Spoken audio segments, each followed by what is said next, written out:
into College Football Mornings. I am Chris Moxley. You can find me at Chris Moxley19 and everything I do at Campus to Canton. And if you are watching on the Campus to Canton YouTube page, make sure you like this video and subscribe to the channel. It helps us grow our reach and it helps us spread the wonderful news that is college football. If this is your first time tuning in for College Football Mornings, it is a daily show that happens during the season where we talk about starts, sits, college fantasy, betting, prize picks, all over the spectrum.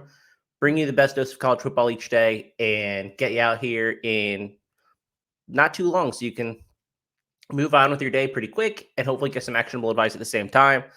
Today is one of my favorite days. It is Thursday, which means that it is some of my favorite plays for Saturday. But I'm going to cheat a little bit this week because I got two for tonight. So hopefully you're listening in on Thursday and you're able to get some of these lines. Let's dive in. No reason to take longer than we need to.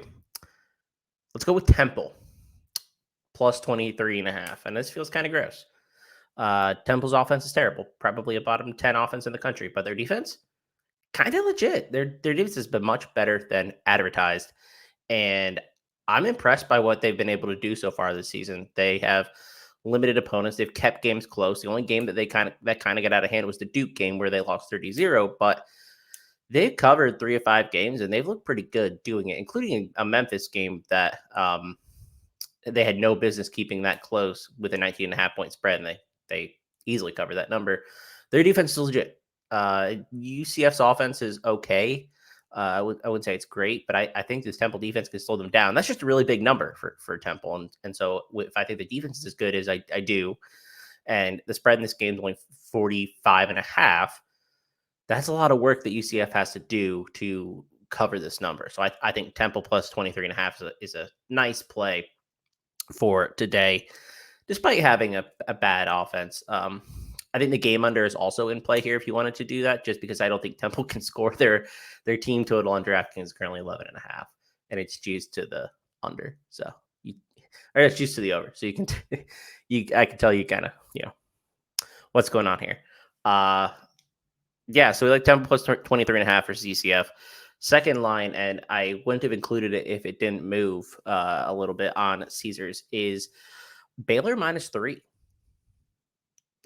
I predict this game to be over touchdown. And I understand why it is what it is, but games in West Virginia, so that is a big thing. That's probably worth like 2.5 points against the spread, to be honest, probably a little bit more. But I still project this game to be 7.5 close. Honestly, I could predict closer to 8.5, but still over touchdown. Baylor's just better. They have a better defense. They have a better offense. Both sides are better. I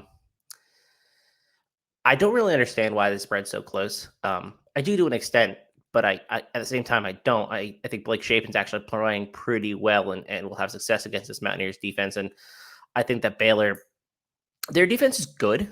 I wouldn't say it's great. It's excellent against the rush.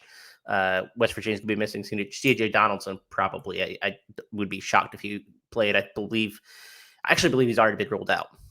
So running backs don't really matter against the spread, in my opinion, but it does lend credence to probably a higher pass rate for the Mountaineers, and I think they're going to struggle to keep up with Baylor in this game. And it's only 3 points, so it's only available at Caesars as well. So that is a big deal if you're getting 3 versus 3.5. Key numbers, key numbers, key numbers.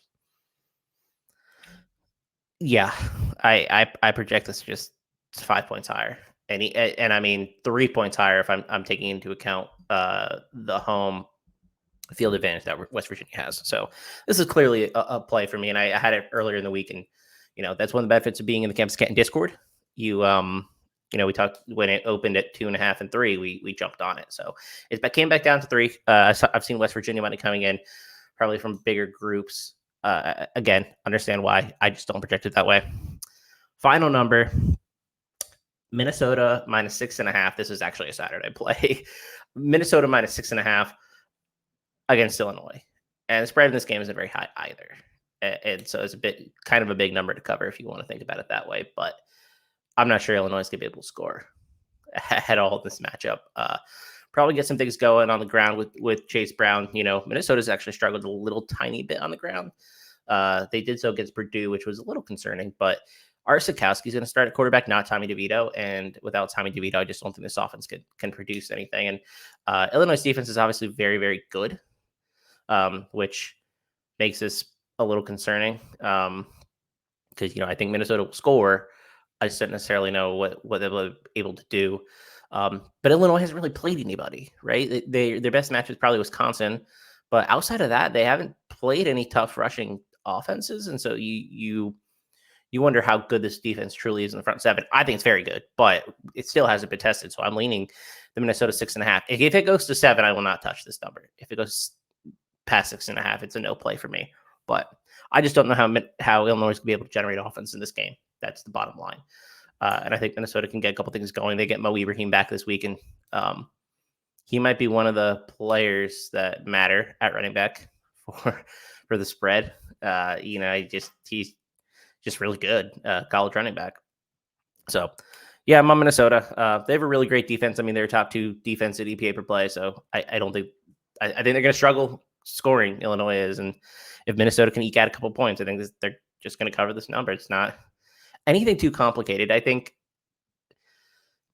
the other play in this game, if you're not that comfortable with the Minnesota line, is an all under the total currently. I think this could be like a 13-6 game or something like that. So if you want to get freaky with the alt totals, I think you can get a lot of value there.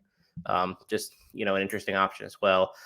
But yeah, let me run back through so I don't keep y'all longer than we have to. Hopefully you can get some plays in on Thursday night.